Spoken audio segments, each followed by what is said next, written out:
咁今日咧再同大家做另一集 podcast 啊，咁啊邀請到咧係資深房地產分析師黃振宇先生同我哋傾下咧，即係呢個樓市嘅問題嘅。咁點解要再揾黃先生傾咧？因為其實舊年8月咧做 podcast 嘅時候咧，其實佢就話根據佢哋嗰個研究嘅模型咧，本港樓價仲有8%嘅下跌空間。咁但係我哋見到其實而家咧差估署嘅數字反映到咧，就係今年首季咧嗰個跌幅變放緩咗少少咁嘅。咁譬如累計到而家大概跌咗2%啦。咁當然由高位開始計係跌咗差唔多28到29% 咁上下啦。我哋想知道其實如果根據你呢一個嘅推測或者呢個 model 去推算嘅時候，其實而家樓市嗰個見底嘅空間係咪差唔多已經到咧，已經成形咗啦？已經其實係好多政經因素會影響我哋嗰啲預測嘅。咁我上次同你講嗰個其實係一個好純粹技術性嘅一個分析嚟嘅，咁啊睇比較短線嘅。但係未來個投資嗰個取向咧，一定要睇環球嘅政經嗰個環境，包括第三次世界大戰嘅可能性啦，包括嗰個環球債務危機會唔會幾時爆發呢啲嘢。咁呢個如果真係呢兩個最大嘅嗰個負面因素真係可以發大嘅話咧，個樓價仲有可能指雙位數嘅嗰個下跌幅度。係，即係上次你講嘅8%，其實可能係一個即係比較保守啲嘅一個技術分析。技術分析咁佢做出嚟呢個數，咁可以錯可以啱嘅。咁但係整體嚟講，你一定要睇好多基本因素先得。咁但係如果咁樣講，其實而家叫接近見底未咧？如果即係咁樣，即係用而家目前嘅狀況去推測，或者我哋當然後有好多環球因素啦。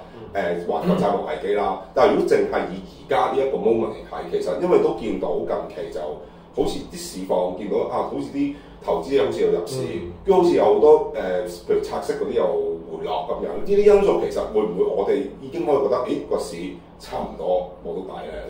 睇你嗰個時間嘅嗰個係睇幾長啦。如果你睇3個月、6個月，咁有機會有個反彈嘅。但係如果你睇1至2年嘅話咧，都仲有我覺得仲有唔少嘅下跌空間。咁最主要就係啱啱講嗰啲環球政經因素，因為你呢個短期內嘅嗰啲息率，可能因為嗰啲嘢一爆出嚟，可能急嘅抽高，跟住令到你而家計緊嗰啲數完全就錯晒。所以我哋要睇投資咧，唔可以淨係睇而家過去幾日幾個禮拜有啲咩好消息就湧出去。我哋要睇未來1至2年，或者甚至再長啲嘅咁。嗰個會唔會影響你嘅投資嘅各種計算？咁即係頭先我所講嘅係話，頭先你講到好多有啲因素就可能係環球嘅債務危機啦，可能係啲第三次世界大戰嘅因素啦。咁我哋陣間都會講下呢啲因素嘅。但係其實我哋而家最眼前見到嘅一個狀況就係近期個拆息好似回落。又見到好似因為見到美國嗰邊啲資產就好似即係美元資產流走，咁由香港成為一個即係比較大嘅地方，就吸納呢啲資金。咁金管局又承接一啲即係沽美元同埋港元嚟到個銀行結餘，升到成1700幾億嘅，即係呢個數字又好似有一段短時間裏邊都未見過咁。咁當然同歷史高位4000幾，我哋都未係一個即係叫好高位數字啦。但係同銀行結餘呢個數字，我哋見到近期好似啲新盤可能係 CLC 咁樣，佢又都幾多投資者入市嘅喎，發展商又好似你每一次賣樓好似每次推出嚟又賣晒，每次推出嚟又賣晒咁。其實我哋就會諗究竟其實呢一個氣氛或者呢個狀況，其實即係係咪一個有少少叫做轉勢，定還是係一個咩信號？即係我點樣去睇資金流向呢一樣嘢嚟？你可以咁講啦，我覺得短期反彈咁你講咁多嘢，全部短期嘅因素嚟嘅，我唔睇短期。如果唔係我日日喺度同啲股評人一樣今日講升，聽日講跌，我冇咁多時間。咁但係如果資金流向呢一樣嘢，其實你會覺得應該點樣睇，或者係我哋要睇佢嚟？即係而家1700幾億啦，咁我哋要去到一個乜嘢嘅水平，或者係去到一個乜嘢嘅狀況，我哋叫做有一個信號出到嚟嘅。嗰個資金流向其實亦都係好短期嘅。你睇過去7-8年。年你只要買 Nasdaq 就跑贏晒，但係由年頭到3月，中資股跑贏晒，於是嗰啲環球嘅基金經理們個個喺度追中資股咯，所以你呢個咁嘅資金流入其實反映緊嗰樣嘢，唔代表有人多咗嚟買樓。你就算話啲發展商清咗貨，你見佢每次推出嚟有幾多？唔係幾萬幾千，係甚至幾百都冇，甚至幾十個單位。咁你覺得嗰啲咁嘅資金流向係咪有代表性先？如果冇嘅話咧，你可以自主不理。咁如果咁講，其實個資金流向，你覺得係一個短期會飆升到1700幾億，即係或者之後金流向同股市一樣，今日升聽日跌，今日升聽日跌，咁你只可以跟住佢去唔停咁樣去追嗰個尾巴，咁唔係一個投資人應該有嘅一個態度。咁如果咁講咧，另一方面咧，個因素就係中美個關係嗰個關稅戰。頭先你講到一啲，因為我覺得上次都講到一啲，我哋要留意第3次世界大戰啦，一啲地緣嘅政治因素關係啦。咁但係而家睇到中美嗰個即係貿易戰，好似有少少緩和跡象。其實你會點樣評估呢樣嘢？呢個係一個，亦都可以話一個小反彈。真正會唔會有惡化嘅情況咧？我哋要等到8月之後先知。咁而家暫時休戰啫。咁短期之內可能去而家去到8月之間，可能有個小反彈都絕對有可能㗎啦。咁但係咧整體大嘅環境咧都係一個虛環球化，係一個高通脹化，同埋一個地緣碎片化嘅一個整體嘅未來10-20年嘅一個大嘅嗰個趨勢係咁樣嘅。所以就算而家可能由100幾十個100%嘅關稅跌到10幾20都好啦。咁9月份會唔會有升翻30、40、50咧？咁我哋嗰陣時轉唔轉得身今日買嘅樓嗰陣時要賣翻出去咧？咁投資者自己去做判斷。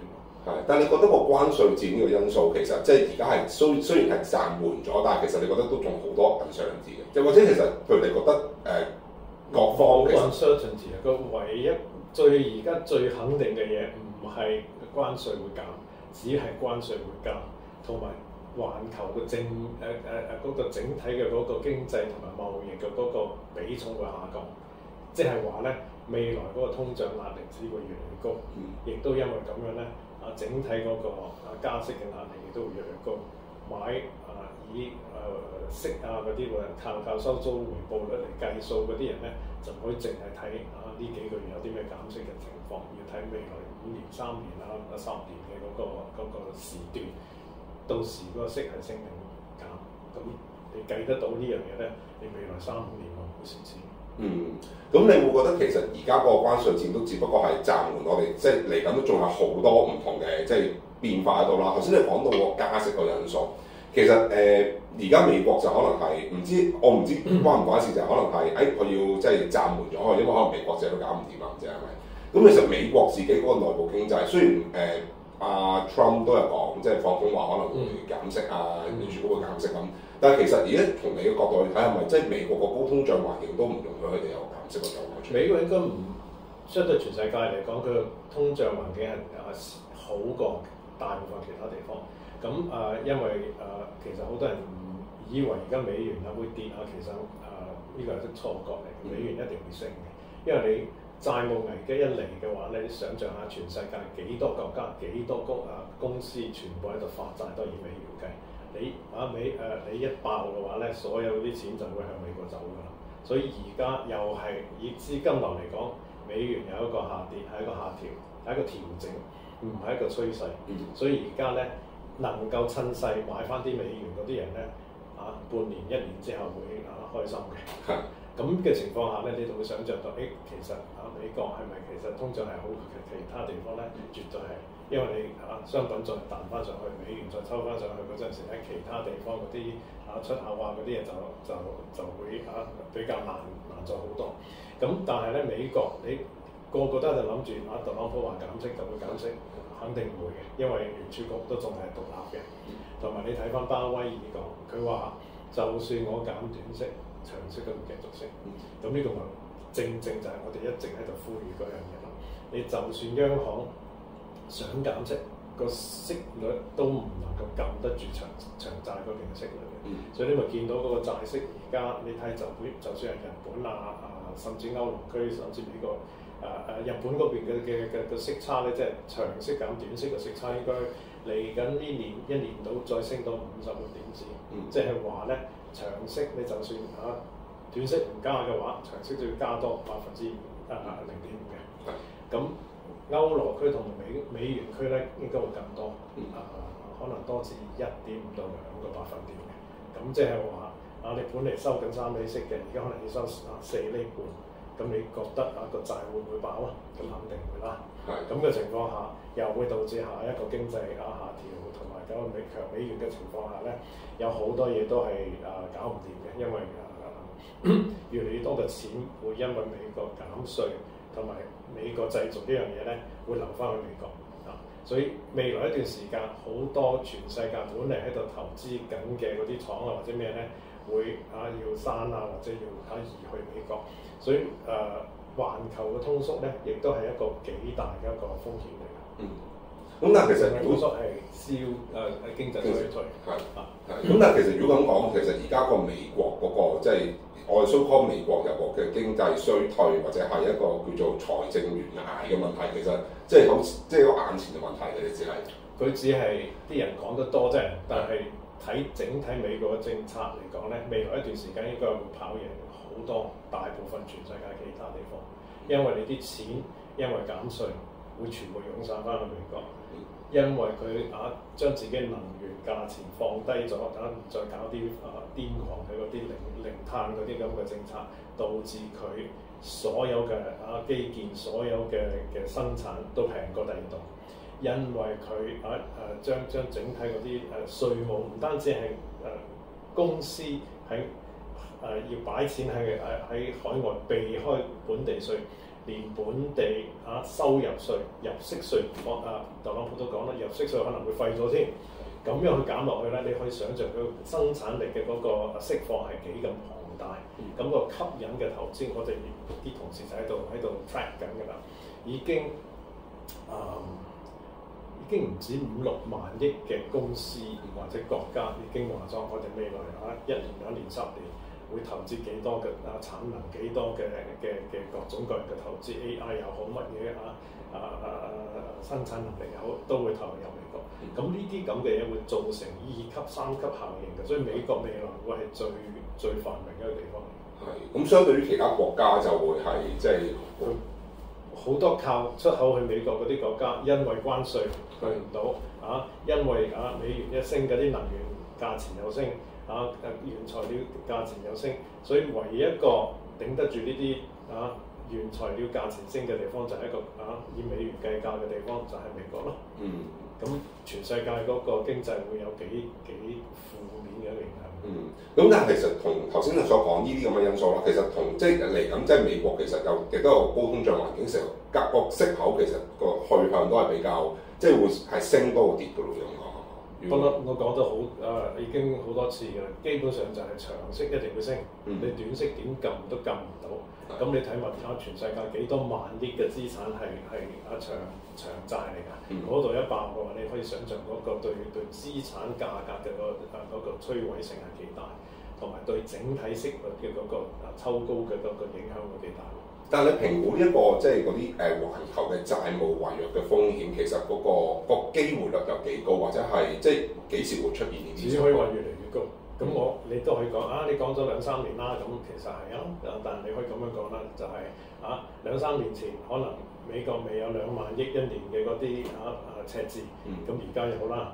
咁可能2-3年前可能得幾千億已經算數，但係而家全球嘅政府都係一個高速向緊嗰個債務違約嗰個牆喺度咁衝緊過去。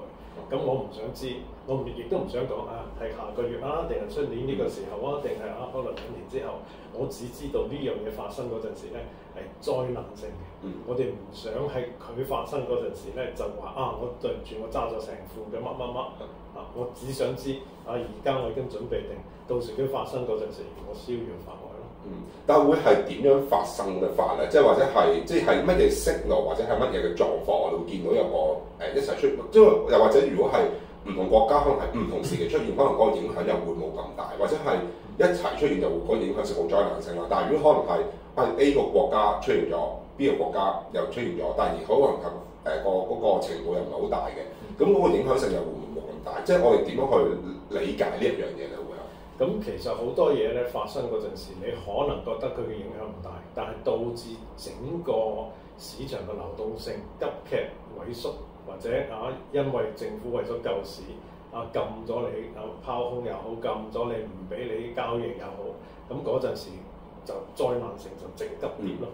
你有得有序咁樣去拋空啊，或者去將佢預早將佢賣咗嘅話咧，或者到時能夠有足夠嘅流動性去吸收你嘅賣盤嘅話咧，咁個市民冇咁大嘅影響咯。但你所有嘅大資產嗰啲基金啊、債券基金又好、主權基金又好、退休基金又好，全部都冇得放嘅話，咁可能被逼要 mark down 嗰陣時咧，咁嗰個就好大影響。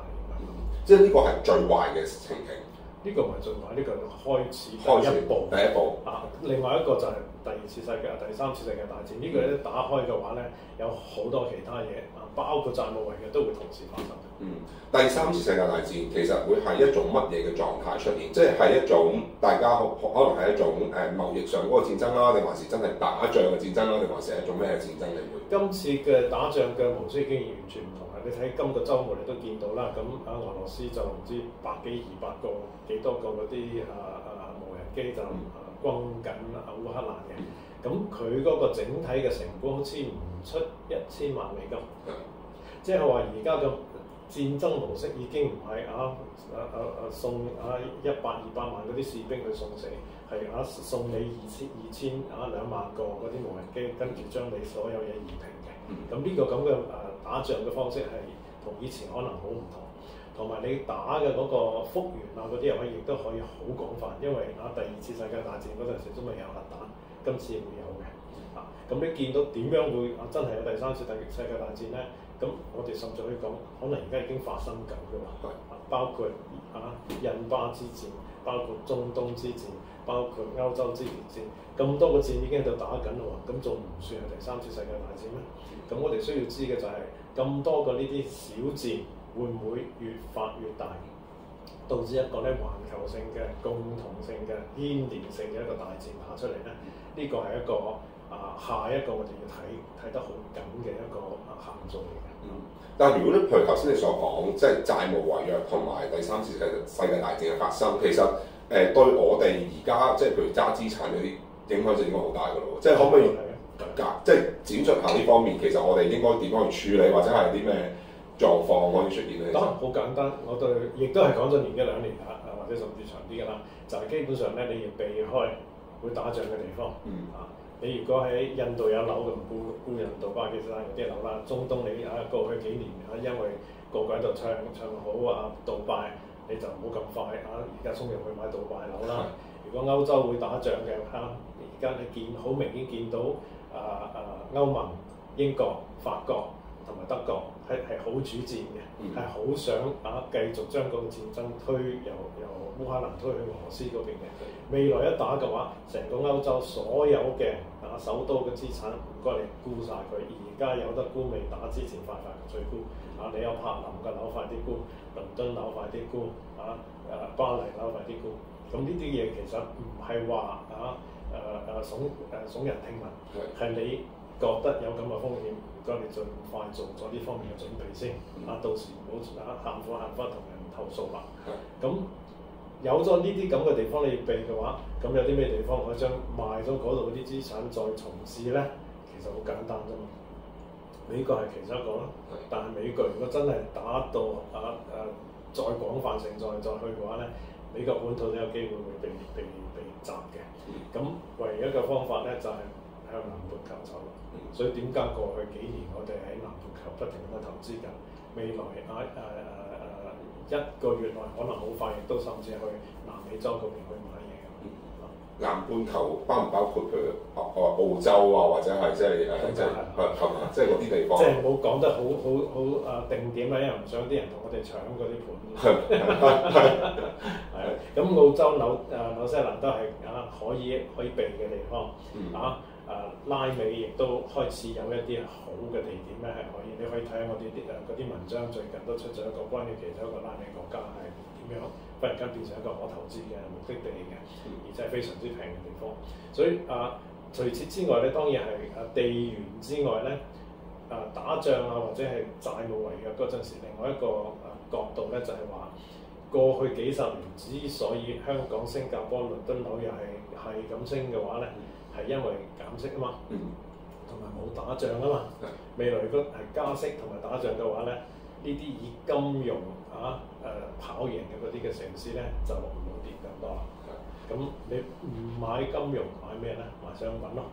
咁啊去揾下啲商品比例重嘅嗰啲嘅地區去買咯。咁過去幾年我哋一直喺度做緊呢一個咁嘅轉移緊嘅。商品你可以話杜拜大把石油，可能其中一個可以考慮啦。但啱啱講咗，可能打仗就喺門口嘅話，你就唔好去啦。咁仲有邊度地方有商品嘅好充裕咧？咁睇你啲觀眾自己去做功課咯。樓咧，樓可唔可以跌？唔可以，你商品充裕嘅地方，嗰啲樓咪升咯。就咁簡單。即係頭先你講咗話，即係可能啲即係以金融主導嘅地方都唔好跌就，即係譬如香港、新加坡嗰啲地方都唔好跌。樓有當經濟都唔好跌就，唔好跌即係如果有樓都要沽落去咁講嘅喎，係嘛？OK，咁但係其實而家我哋見到個另一個狀況就係，就雖然頭先所講到好多，我哋都評估到好多好悲觀嘅狀況啦，第三次世界大戰，可能有啲環球債務違約嘅風險，呢啲都係一啲我哋可能嚟緊預視唔到，但係亦都覺得好似迫在眉睫咁樣嘅一啲嘅狀況。但係我哋見到而家我哋眼前都見到，咦？好似有啲投資者要入市，某程度又因為租金向上，其實呢樣嘢你又會點樣去理解，或者係都係短線定還是係即係佢哋會有另一種角度去睇咧？會唔會其實好簡單啊嘛，因為你如果賣咗層樓，因為你可能之前投資嘅，咁你而家自己都要出嚟揾樓租㗎嘛，咁自然嗰個租務嘅需求咪大咗咯，反而買賣嗰個需求咪少咗咯。咁加上咧嗰個始終係嗰個回報率係需要調整嘅。由零息嘅時候，你1厘嘅回報都冇所謂，到而家3厘4厘嘅回報都唔足夠嘅情況下咧，有兩種調節方式，一係就租金升，一係就樓價跌。咁其實而家咪兩樣嘢都發生緊咯。所以咁租金上升其實係即係調整緊個大市調資嘅其中一個必須要發生嘅嘢。但係如果租金而家租金回報率就係正頭先你所講嘅，租金上緊，但係嗰個樓價跌緊，令到回報上咗。其實租金向上，其實嗰個原因係咪同一啲真係有一啲好大嘅龐大嘅需求而推動到租金向上有關咧？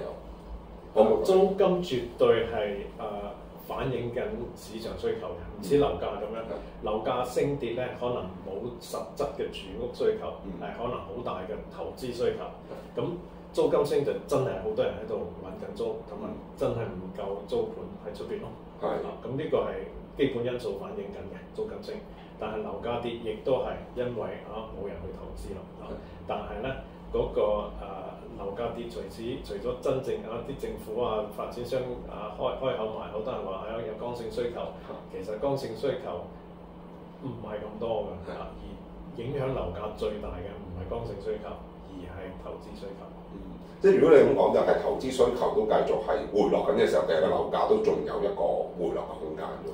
同埋嗰個投資需求下跌唔一定係完全係啲人少咗去投資，可能增加投資嘅同時，因為政經環境，譬如話我講一個可能性啦，就係如果未來因為中美嗰個關係繼續惡化嘅話，如果港元被逼脫歐嘅話，你可能一晚之間樓價就跌咗2成嘅喎。樓價本嚟可能係升緊嘅，但係因為個港元脫咗歐，忽然間跌咗2成嘅。咁呢樣嘢你會唔會都計埋入去咧？咁如果你能夠將呢個考慮埋嘅話咧，你可能都唔會咁快就衝出嚟買樓。但係呢個前提就係我脫歐咯。咁但係香港其實同美元脫歐嗰個機會率又高唔高咧？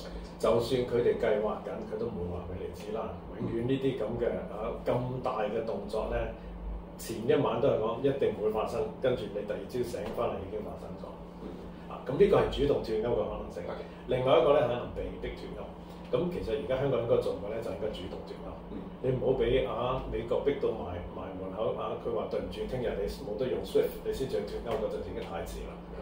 應該學新加坡咁樣一籃子貨幣自己管理晒，你覺得個貨幣應該去到邊就搬去邊。咁呢個先至係一個即係反被動為主動嘅一個部署。而且香港已經去到一個地步咧，係好應該盡快做呢樣嘢。我亦都唔奇怪，如果聽日真係會發生嘅話咧，其實後邊中方又好，港方又好，金管局又好，其實可能已經做緊好多呢啲嘢，隨時可能會發生到。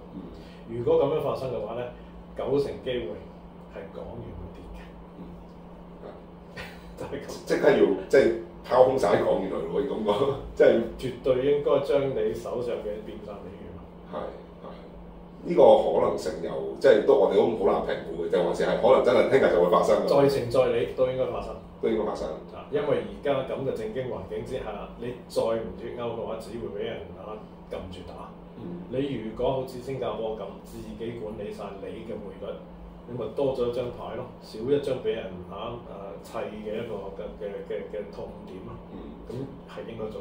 但會唔會，譬如對政府嚟講，又覺得即係我突然之間要去脱歐，其實對佢嚟講一個好大嘅政治嘅一個風險啊！如果啲港官係咁樣諗嘅話咧，我都覺得京官喺度同佢講唔該，你即刻準備定啲。我已經喺度同佢講啦，咁你估北京嗰啲人蠢過我咧，梗係唔會啦。佢係應該做，亦都可能喺度準備緊。咁我就可以觀望下，即係睇下會唔會真係。你冇觀望，你就準備定。準備定係嘛？攞曬啲港元。係嘛？你掉曬港元落去，快啲買其他。唔係你咪揸啲其他貨幣咯。咁當然冇揸歐羅，冇揸 yen 啦。係，即係揸美元最好啦，如果咁美元最好。咁其實另外都想了解，因為其實就係除咗頭先講到好多一啲，我哋都脱歐啦，即係我又會覺得多一個因素喺度啦，即係可能係環球違約風險啦，第三次世界大戰啦，幾個因素啦，咁都係一啲我哋覺得眼前好似好負面因素。但係如果我哋睇翻本港嘅市場上高咧，就好似即係淨係我哋 focus 喺我哋冇拉咁闊，就係睇翻本地嘅市場嘅時候咧，又好似有一啲因素，又好似頭先所講話租金又好似向上，跟住可能係又見到可能係資金又好似湧入嚟香港咁樣。咁但係亦都有啲因素，亦都係浮現緊出嚟嘅，就係譬如一啲供應同埋一啲譬如負資產嘅因素。負資產嘅數字其實我哋見到就而家係升到上4萬幾宗水平。咁雖然當然比率就唔算好高啦，0.17%，但係咁啱有啲銀行裁員咁樣啦。其實我哋會點樣去解讀呢一個數字，或者係對而家個樓市嚟講，其實係咪都係一個好有一個負面嘅因素，或者係出咗嚟咧？其實負資產只係一個徵狀，唔係一個主因嚟嘅，所以唔需要解讀嘅。最緊要睇下乜嘢導致負資產，咁梗係樓價跌啦，同埋高槓桿啦。咁而家政府係咪繼續應該為咗撐樓市，繼續加大槓桿啊？繼續減各種各樣嘅嗰啲辣椒，其實冇乜辣椒剩㗎啦。咁係好嘅一個狀況，因為你太多政府干預咧係非常之不利嘅。咁而家冇干預嘅情況下，咁睇銀行體系能唔能夠自己做自己嘅風險評估咯。你需要嘅話唔借70%，唔借90%，借翻5%、6%咯。咁其實係呢啲咁嘅嘢係銀行應該自己做嘅狀況嚟，唔應該政府喺度指住督住佢鼻話，唔該要借幾多成啦，要借多啲，要借少啲。因為好多時做嗰啲咁嘅，你冇一個即係一個比較客觀嘅一個標準去做嘅話，又係比較容易跟嘅話咧，就成為一個主觀性嘅一個政策，咁樣唔係咁好嘅。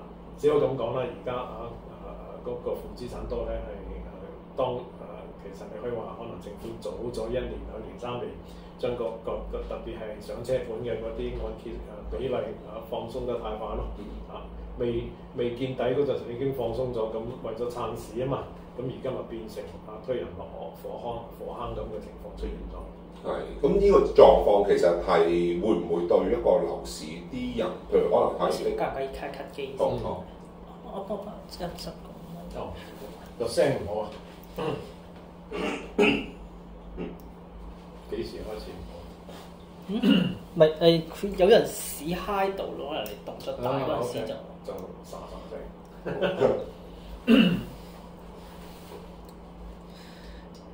咁我哋由負資產嗰度嚟講，係你問題嗰度嚟講。好啊。其實我哋見到其他仲有頭先所講到好多因素，包括譬如可能係聯繫匯率，可能我哋香港會脱歐，政府可能部署緊啦咁樣，有第三次世界大戰嘅可能性啦，亦都有可能一啲即係環球違約風險呢啲咁多因素。但係我哋見到本港其實，如果本港樓市嚟講咧，都有一啲我哋叫負面因素都出現咗，譬如負資產，我哋見到係重上4萬宗水平。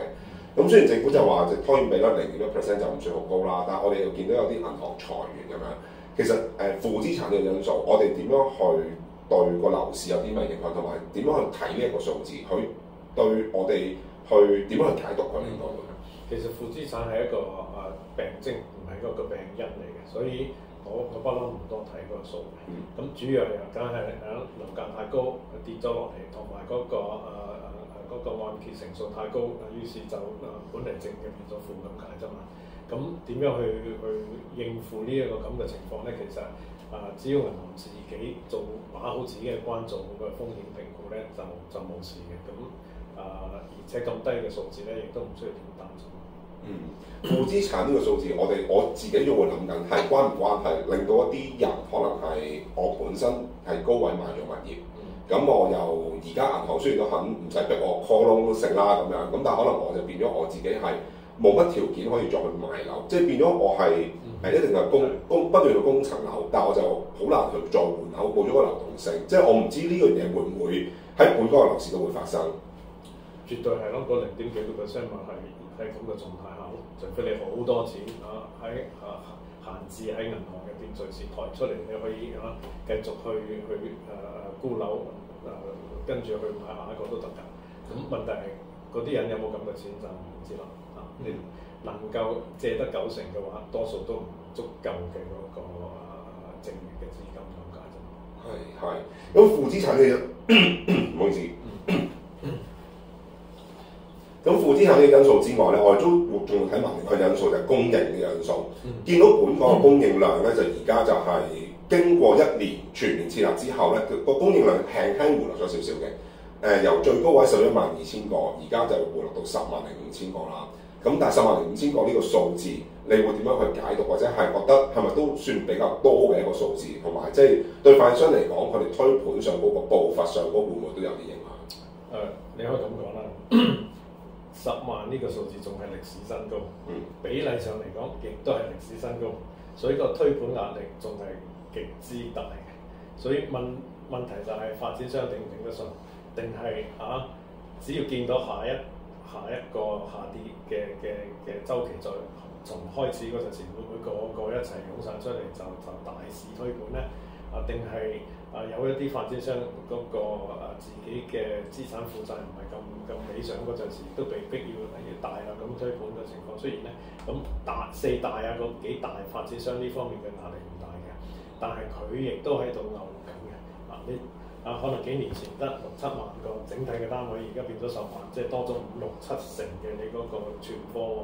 你能夠拖幾耐咧？升市嗰陣時你拖冇所謂，你跌嗰陣時可能又加息嗰陣時，你嗰個壓力會非常非常大嘅。咁呢個只係私樓市場喎，你再睇翻公營房屋，典型嘅時代的春天個樓市見底嗰陣時咧，就大量嘅公營房屋出現，就好似02、03年咁樣。未來26、27年亦都係同一個嘅版本，就係話樓市將近見底嗰陣時，就會有數以萬計嘅公營房屋推出市場。嗰陣時，你就算發展商頂得住，政府推出嚟嗰啲佢自動減價噶嘛。你如果市價咁多，佢咪減7折賣俾你咁嗰個7折就拖低咗私人市場價。咁佢再7折於低過嗰個嘅原來嗰個市價嘅嗰個價錢，再推嘅話，就不停咁樣將嗰個整體私樓價錢繼續咁樣拖落去咯。呢個就係本港嗰個供應方面最大惡極地方，就係政府全面介入，佢完全唔應該做呢樣嘢嘅嘢，而家就做緊呢樣嘢。因為我哋係咪幾年之後都見到即係公營房屋個供應會係好爆升，一直升緊。佢即係當年曾蔭權停咗之後，有幾年嘅時間冇咗公營房屋先。咁而家慢慢跟住有6成、有7成嘅未來供應，全部係嗰啲後知後覺嘅官員喺度做出嚟嘅新政策之下咧，你問未來2年、3年、4年就會見到本嚟發展商已經積到成庫都係嗰啲賣唔出嘅貨嗰陣時，你政府再以雙倍嘅量再嚟同你互懟嗰陣時，你咪見得到到時嗰個樓價係幾咁悲慘。咁最 worst 嘅情況會係點咧？即係我哋會同啲人，因為而家你同85000去睇嘅時候，會唔會比85000更差呢個狀況？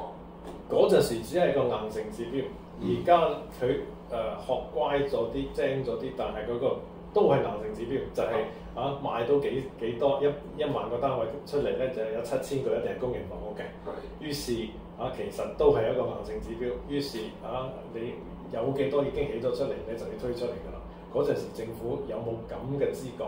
因為嗰陣時可能已經唔到發展局或者地政處話我唔賣地啦。但係問題係你去到房委會房協嗰陣時，佢嗰盤數要諗㗎嘛？喂，我越孭越多嘅公屋，我唔賣啲居屋出嚟，我點樣平衡我啲 budget 啊？政府嗰邊又唔加我啲赤字嘅，點樣去填嗰啲氹？於是咪被逼狂賣居屋出嚟咯。嗰陣時咪將二手市場一手市場全部對冧晒。呢個狀況聽落好將會出現，定還是已經出現緊啦？已經未咁勁住，但係你遲啲我哋或者出一兩篇文再討論下，譬如話而家你已經見到嗰啲輪候冊嗰啲數字喺度跌緊啊嘛？點解？第一，你個供應量喺度升緊啊嘛。第二，樓價跌嗰陣時冇咁多人嚟申請啊嘛。於是此消彼長之下，你就好似好威水啦！而家我哋嘅政策令到成個個輪候嘅時間縮短，其實係一個投資決定嚟嘅。好多所謂剛性需求，其實睇樓價升嗰陣時，我去排隊買居屋咯。跌嗰陣時，我蝕10萬8萬都係我嘅錢嚟㗎，我梗係唔買居屋啦，我唔再填表，唔去排隊啫嘛。所以好多時啲所謂為咗市民着想嘅官員，唔該你諗清楚啲，唔好再喺度搞震咯。退出居屋啦。即係亦係居屋都唔好氣啦，即係好似居屋公屋都唔應該。孫九招咁樣，即係暫停晒啦。應該全面退出。其實政府需要自己考究嘅就係話，我嘅角色究竟係成為所有人嘅供應商，定係我只係提供一個福利？嗰個福利咧係要落閘嘅。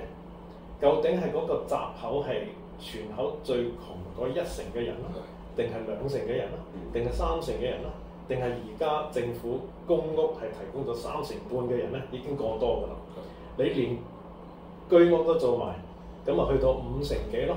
你未來如果真係達到7成目標，咁全部港人每10個人入邊有7個人就住政府嘅屋咯。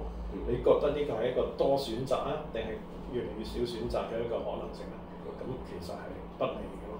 但會唔會其實佢呢個諗法又係會有少少同新加坡去類比咗？即係可能新加坡都係覺得好多人都可以有公屋或者係有組屋住咁樣去，都想行呢條路線咧。其實咁行錯咗咯。香港唔係新加坡嚟㗎嘛。你睇翻深圳而家有幾成嘅屋係政府提供㗎，係單位數嘅。點解香港唔學一個升得咁快嘅深圳，走去學一個而家越嚟越專制、越嚟越少自由嘅新加坡咧？咁係咪啲官員需要重新再諗下點樣去制定自己嘅經濟嘅先後次序啊？我想問下咧，sorry， 好多談，sorry，唔緊要，好多好難講嘅題目係咁，其實都 round up 啦。其實將最後都想 round up 少少嘅就係即係樓市，我哋頭先一直個主題都係想講下，見底未咧咁樣。其實如果真係一個樓市有見底，唔好意思，俾啲水係咯，唔使 OK。好，再嚟係咁，最後都想 round up 少少嘅，即係頭先我哋都討論咗好多一啲負面因素啦，或者係一啲即係覺得原來聽落去都可能係對樓市幾大影響嘅因素會出現咗，包括譬如可能戰爭。債務違約風險、脫歐等等因素，加埋頭先個供應嘅因素，政府又介入咗市場咁樣。其實你會睇嗱，如果個市真係本港樓市真係見底嘅時候，其實係有啲乜嘢信號會出到嚟嘅咧？即係我點樣去評估、點樣去睇個信號咧？你可以咁講啦，你個報紙或者你開始話，喂，黃振宇開始買樓啦，咁我睇有幾種嘅信號。另外一個當然就係大發展商都。要錢不要貨劈係咁勁劈嗰陣時，就可能真係差唔多。咁當年你有幾個例子，譬如馬灣嗰陣時就係真係見底。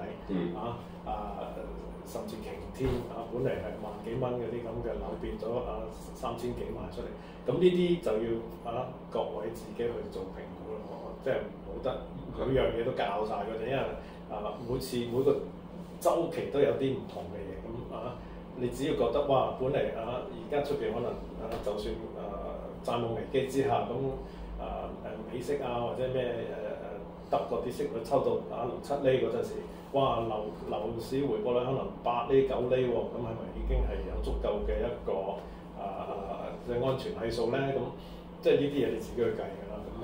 即係每一次可能唔同，我講嘅6厘、7厘可能根本都唔係嘅，可能4厘、5厘見頂，可能去到8厘、9厘先見頂咧。咁到時咪投資者自己去做佢嘅判斷。係，但係如果我睇翻譬如見到啲新盤，譬如而家發展商咧，都係有個小腿劈價嘅狀況。譬如舊年全面撤辣之後，已經有發展商劈價啦。咁而家今次譬如見到 CLS 嗰啲盤，哇都開到啲價都好似係啲交回山莊嘅價咁樣。咁呢啲又叫唔叫劈價信號？即係由發展商咁喺度先去貨，而係一個轉勢嘅信號。因為你一手冇可能完全脫離咗二手嘅嗰個整體大環境，你始終係1%、2%嘅嗰個整體個市嘅好細嘅一部分。即係你可以頂住唔減價嘅情況下，可以滲啲出嚟。但係啲買家都係知㗎，你哋交和喺度咁嘅價，你冇理由話去到咁高嗰個質量嘅差，絕對唔能夠令到你定價定得咁高到咁嘅水平。咁啲人唔買嘅話，自然發展商都要向市場低頭嘅。咁嘅情況下，亦都你可以見得到，只要二手價繼續咁樣慢慢落去嘅話，咁一手價都未必要跟住落。即係個情況都係唔樂觀嘅，即係要咁講嘅話，其實係咪？好啊，咁我哋今日就同黃先生傾住咁多先啦。咁多謝黃先生同我哋分析啦。咁如果大家都想睇更多即係關於唔同嘅 podcast 嘅內容咧，都可以係 follow 住我哋胡說樓市 YouTube 頻道嘅。